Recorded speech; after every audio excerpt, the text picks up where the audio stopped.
Avant de te présenter, à l'école et quand les anciens se sont appris, quand tu prends la parole, tu commences par deux choses. Soit une mélodie, une chanson, soit un adage. Donc, ce sont les devises qu'on nous a appris à bas. Donc, moi, je transmets également aujourd'hui. J'aurais bien voulu que mes frères de compagnie soient là. J'aurais bien voulu que Privan Gogo soit là. J'aurais bien voulu voir d'autres personnes comme Tirobingo, les anciens.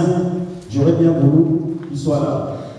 Mais nous vivons dans un monde où tu parles, on tue, tu bouges, on tire, tu t'exprimes, on te prend, on te jette. C'est pas grave. Le plus important aujourd'hui, c'est le message que nous allons partager avec vous qui êtes ici. Retenez bien ce qu'on va vous dire. Le bon barreau qui est placé, à mon nom, et moi là, il y a un accord et conférence, c'est ça d'abord. Compagnie. Car nous, ma étudiante, nous enfants, nous dit à part, nous nous disons, on va pas, on va se dire, on va se dire, Bikifo, Osumo, Yankana. Donc, et comment ils sont avalés, au Bézino, il y a un accord et qu'on a dit, mais bon, ça va. Amo mamezima kuma wu abala na imanasibo emboda abolo usman enabaka emboda wabe emboda ayimbo inesinara mais ils ont bien avalé ils ont bien la journée et bien numéro 8 maïsumo ya simano tirazinembo Ibu bapa kena yo, ibu bapa wo. Aku mahu suat nabo. Aku yana. Daulah kabisi, hati mukai, hati mimbar. Walau siapa menegam, berubah terbaik. Walau siapa menegam, utama dedasi sama yo. Yang berjaya bila kita berdiri opadala, malapata opasota dimintakan seribu riba. Kota sebenarnya yang ulisa samoano.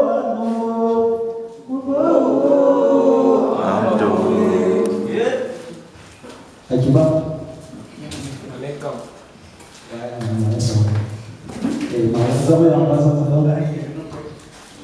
Donc, nous allons commencer la conférence.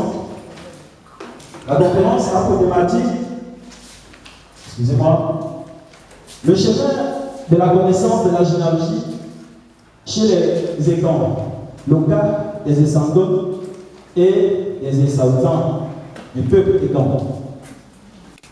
Je suis venant des Romains,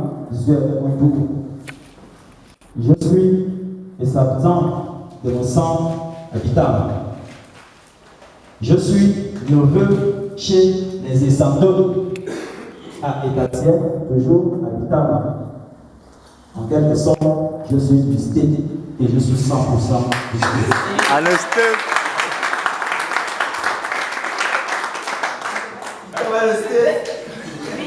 La généalogie Qu'est-ce que la généalogie? Notre exposé sera présenté sur 5 points. Nous allons, dans un premier temps, tirer de bout en bout ce qu'on appelle la généalogie, vue des Occidentaux et des Africains noirs que nous sommes. Puis, nous allons, puisqu'on parle de la généalogie, quand on parle des familles, nous allons partir de l'ancêtre commun que nous connaissons aujourd'hui, qui a créé ou bien qui a planté la nation étant de l'Afrique centrale, qu'on appelle Séma. On va citer son nom, ou on va citer ses noms. Parce que dans un côté, on a un nom, on peut avoir 4 noms de lui. On va partager les connaissances avec vous. Oui, nous allons descendre. Nous avons vu 2 cas. Le cas des Essabezans, côté paternel, chez moi, et le cas des Essabons, côté maternel. Cet exercice va se poursuivre en vous donnant les différents villages et Essabons du Wellington, les différents villages et Essabezans du Wellington.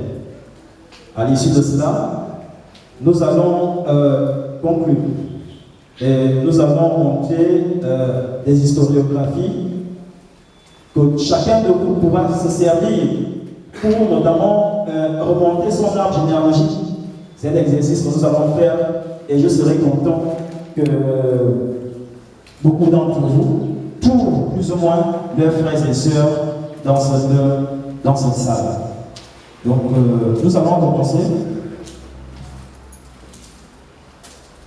Donc, ma conférence va s'articuler, comme je l'ai dit en introduction, la généalogie d'Afirokara. Afirokara, pour ceux qui ne connaissent pas, on va le voir, c'est notre ancêtre commun de tous les étangs de l'Afrique centrale.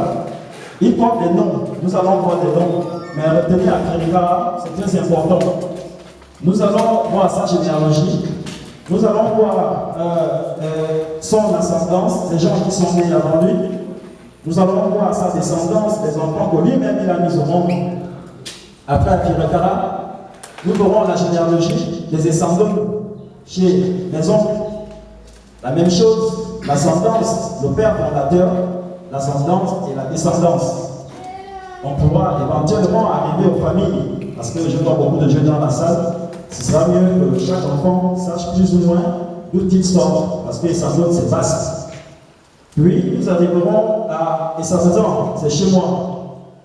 Du côté Essabezan, on aurait beaucoup plus en profondeur, parce que je suis Essabezan et j'ai fait des travaux approfondis sur mon aïeul.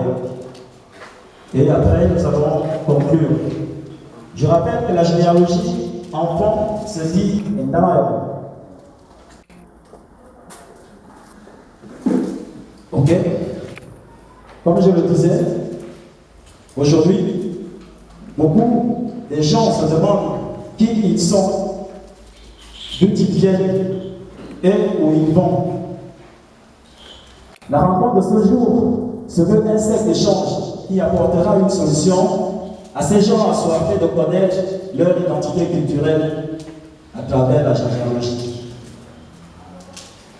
Le récit de la généalogie est un acte de reconnexion avec les forces de nos ancêtres afin d'avoir une pensée juste, une parole juste et des actes justes. C'est cela qu'on appelle en égyptologie la ma'ad, la justice, la droiture et qui chez nous. Notre souhait, c'est que tous ceux qui ne connaissent pas la leur repartent à la source afin de trouver l'équilibre de l'apaisement de la maladie, de l'identité personnelle, que nous avons appelé la lutte, maladie, identité personnelle. C'est important. Nous sommes tous malades parce que nous sommes aliénés. Il faut qu'on se soigne pour redevenir nous-mêmes. Si on nous rappelle ça, on fait faire beaucoup. On fait faire beaucoup. On va voir, je vais décliner quelques instants utiles pour la généalogie. À quel moment on dit la généalogie? À quel moment, chez les étangs, on dit la généalogie? C'est important de le souligner. Nous disons la généalogie pendant les séances d'éveil. Les séances d'éveil chez nous se passaient généralement quand j'étais enfant, soit au corps de garde ou encore autour du feu. Les anciens vous racontent des histoires et au fur et à mesure qu'on avance, on vous dit la généalogie, mais d'une manière. Je précise que chez les étangs, l'éveil commence par Afian, Azeo. Après, on arrive à Okayel. À Oula. Après, on va grandir dans ça, on va traverser les danses, on va traverser ces terrils pour arriver à Oupé. On dit également la généalogie pendant les funérailles, soit pendant le décès, soit pendant le recueil de deuil. Pourquoi on dit la généalogie? On dit exactement la généalogie pour que ce monsieur ou cette dame qui est décédé soit reconnu, un, par ses ancêtres, et deux, pour que son âme aussi soit purifiée. Les chrétiens ou d'autres religions disent bah, il n'y a que qui sent aïe, n'est-ce pas? Ça veut dire que on va te juger, et soit tu vas au paradis, soit tu vas en enfer. C'est important de le souligner. Mais chez nous les étangs, pas qu'il y ait au sang d'abord, au bas. Vous comprenez? C'est ici, la sentence. Quand tu es décédé, on dit ah, vous savez, il est décédé, mais c'était un voleur quand même. Il faut le souligner. N'oubliez pas ça. Il était un voleur. Il a pris ma marmite de nourriture la fois dernière, et quand je suis allé au Mandigué, il m'a frappé. Il ne pourra jamais aller au paradis.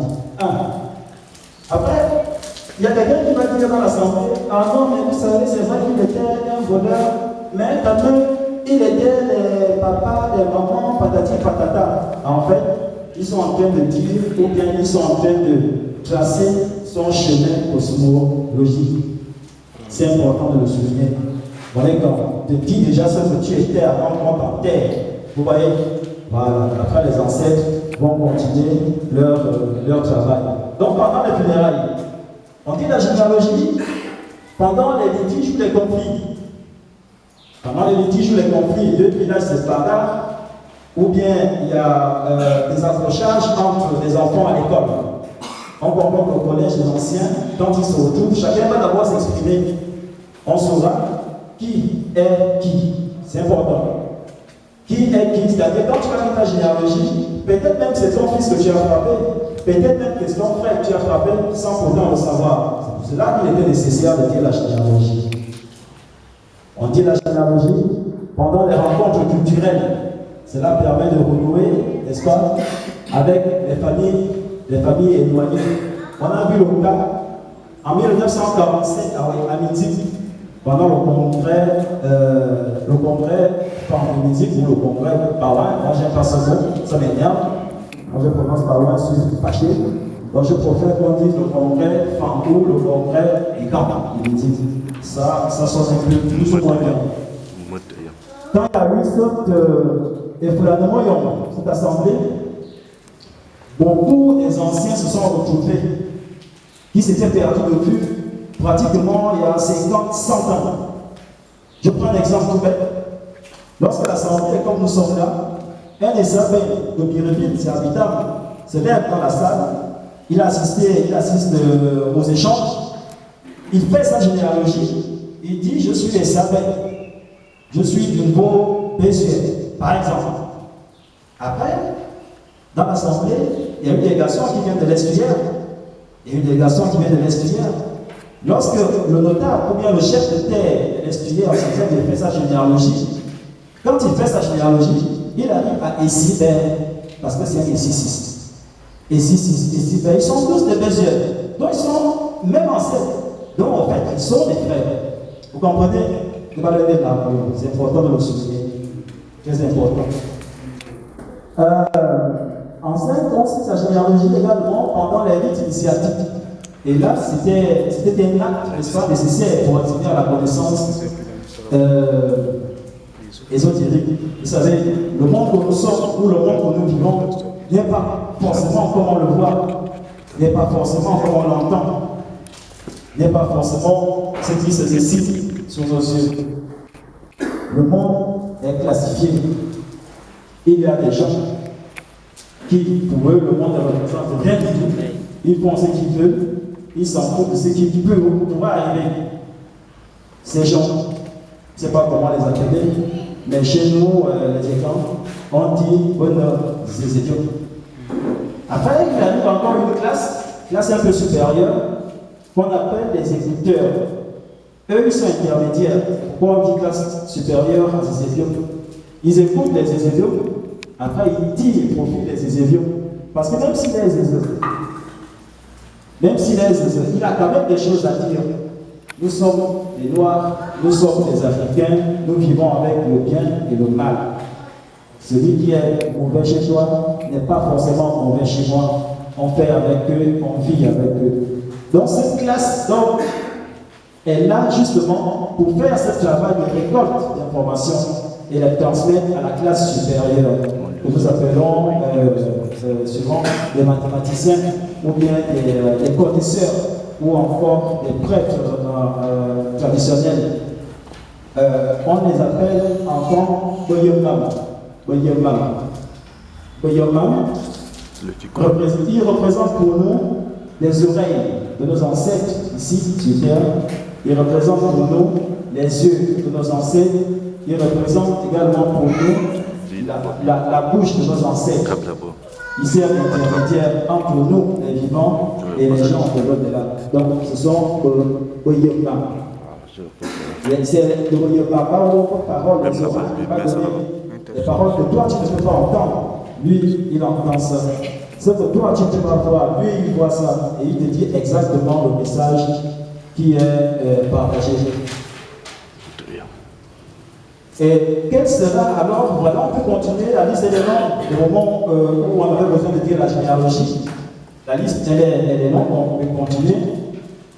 Mais on pourrait également se demander quel est l'état que Monégan avait, la posture de Monégan, lorsqu'il dit sa généalogie. Vous comprenez?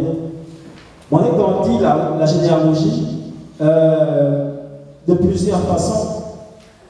Plusieurs façons, pourquoi? Parce que ça dépend de la circonstance de ce qui se présente devant toi. Je vais dire, ça dépend de l'événement. On est quand dit la généalogie, parfois en battant la poitrine.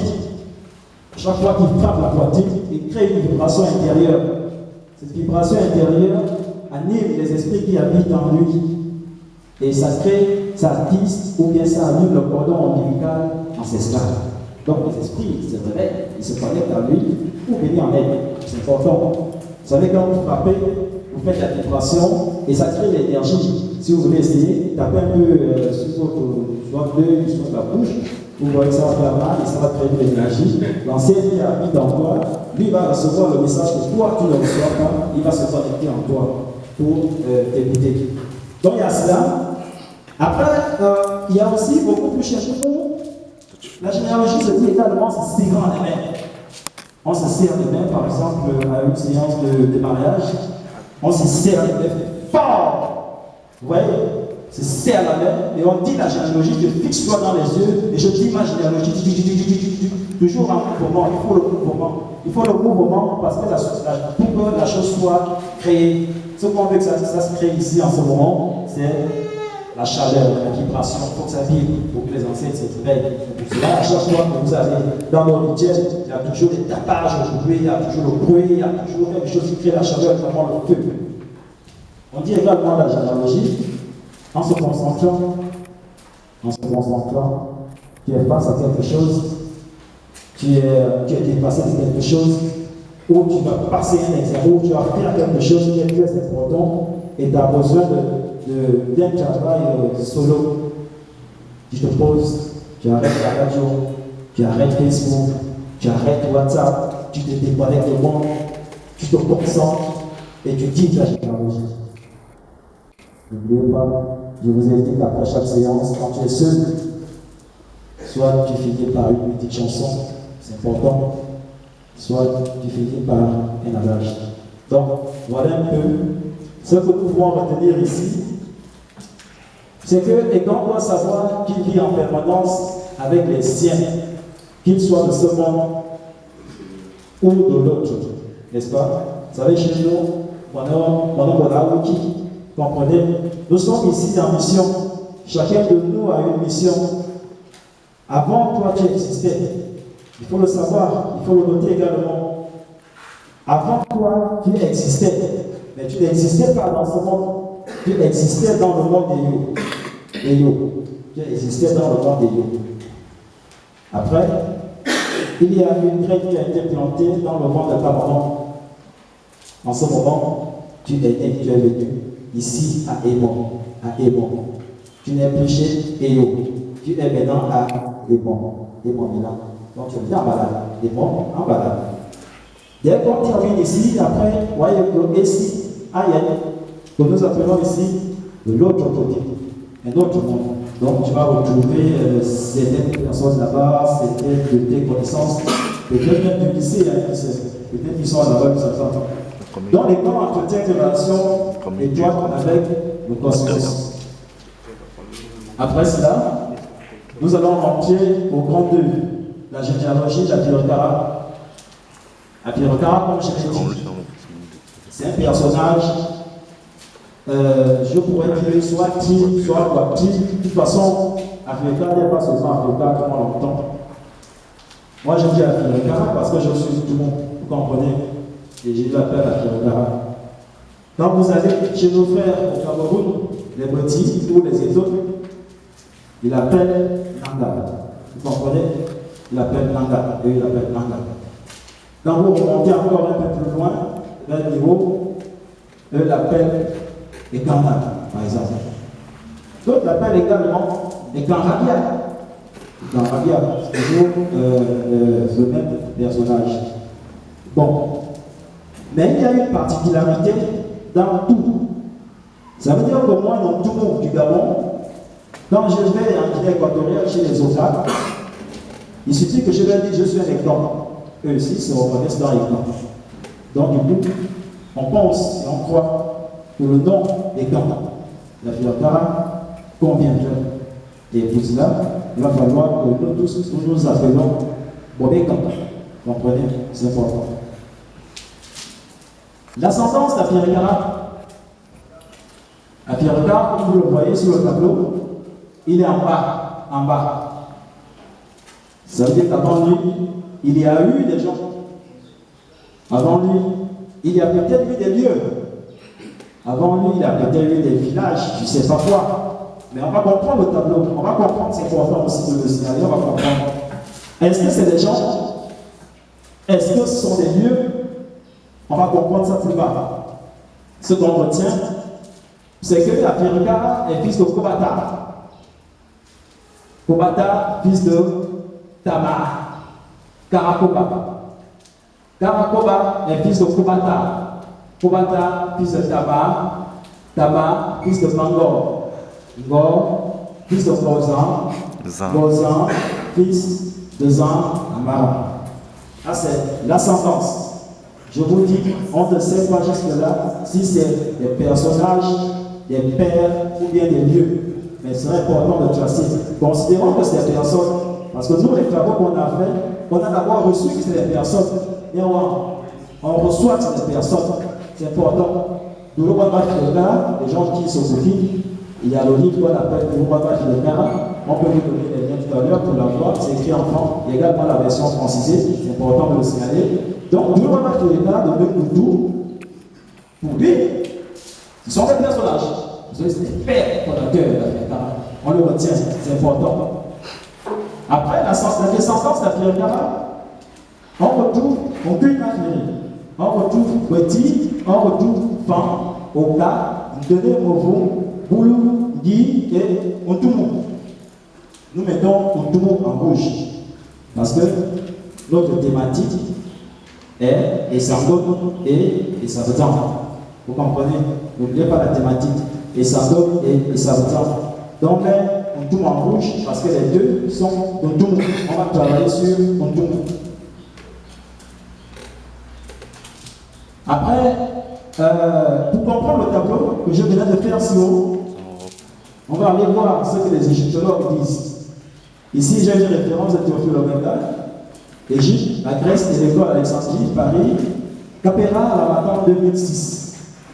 Les mots que vous aviez vus avant à Firakara, nous pouvons maintenant essayer de les traduire ici. Vous avez ta que vous avez vu. En explication égyptienne, on dit c'est bout de terre. Bout de terre. Ta, bout de terre. Kara, gardien des âmes, vous racontez. Vous avez ma divinité, vérité, justice et l'ordre. Vous avez Ra, qui était le soleil. Vous avez Ka, partie immortelle de l'âme, de l'être, n'est-ce pas? Ou bien l'âme, le double de soi. Vous avez Koba, vous avez Koba. Koba, c'est terre. Vous avez Amata, terre divine, terre sainte. Vous avez Tameri, par exemple, terre bien-aimée, que nous appelons Égypte. Donc vous voyez, ce qu'on retient ici, c'est que quand on fait l'ascendance à Firakara, les exemples retombent à l'Égypte. Et l'Égypte, pour nous, effectivement, c'était une terre bien-aimée. Donc nous habitions avant Bita, avant que les gens n'arrivent de l'autre côté, n'est-ce pas? Pour nous, c'était une terre divine, une terre sainte. Amata, on a vu ça dans le tableau. On continue. Voyons les deux arbres généalogiques du père fondateur de la nation d'Afrique centrale, qui sont encore actuels au Cameroun, comme je vous ai dit. On l'appelle Nangaraka. Quand tu croises un petit, le petit te cite cet arbre généalogique. Parce que lui, c'est un petit. Petit Nangaraka. Alors, petit Nangaraka. Vous voyez, c'est important de le signaler. Petit ne dira pas à Firakara, il ne te dira pas ça. Petit te dira petit Nangaraka. Bon, maintenant, quand tu arrives au Gabon, nous, on te dira à Firakara. Parce que nous, on dit à Firakara et on a notre arbre généalogique. Vous voyez, dans les deux arbres généalogiques, oui, il y a des influences. Qui a raison, qui a tort. On n'est pas là pour ça, ça fera l'objet de travaux. Vous comprenez? Juste pour vous dire, quand vous allez là-bas, c'est comme ça que ça se dit. Et quand vous arrivez ici, c'est comme ça que cela se dit. C'est important de souligner. Mais il s'agit des mêmes personnages. Vous retrouvez les mêmes noms partout. Et donc, vous avez en haut, vous retrouvez exactement les mêmes noms en bas. Donc, c'est un même personnage. Après, quel arbre généalogique est meilleur, quel arbre généalogique est bon, ça, c'est pas l'objet de débat. Ça sera l'objet de débat ultérieurement. À la suite, après Nagara et la Firakara, nous allons attaquer directement le grand toit. Le grand toit, la généalogie des descendants. Si les descendants sont dans la salle, c'est votre neveu qui est le micro. C'est important de le souligner. S'il y a des yémonites dans la salle, c'est votre neveu qui est le micro. S'il y a des descendants dans cette salle, bénissez-moi, vous êtes maison. S'il y a des yessos ou bien des yissas, s'il y a des enfants et des sopas dans la salle, je suis votre neveu, bénissez-moi. Vous êtes ma mère. Donc, pour voir le fondateur du clan des Santones s'appelle Donosor. C'est lui qui fonde les Santones. Je dis ça beaucoup plus pour les enfants, parce que quand on parle des clans, beaucoup pensent que les noms qu'on a donnés comme ça, qui ne sortent de nulle part. Les noms dérivent des gens, les noms dérivent de l'environnement, les noms dérivent du minerai, du métal, les gens dérivent de tout ce qui vit, ce que nous on appelle les dieux. Les noms ne sont pas des trucs qui sont tombés du ciel, non. Les noms viennent forcément de quelque part. Donc je disais que le fondateur de Essandon, le clan Essandon s'appelle Donosor. Donosor, vous voyez, je l'ai mis ici en rouge. Mais c'est important de voir d'où il vient. Donosor vient de Tumafiri. Ontumo donne naissance à Morontumo. Morontumo donne naissance à Bemoro. Bemoro donne naissance à Koulebe. Koulebe donne naissance à Molomokulu.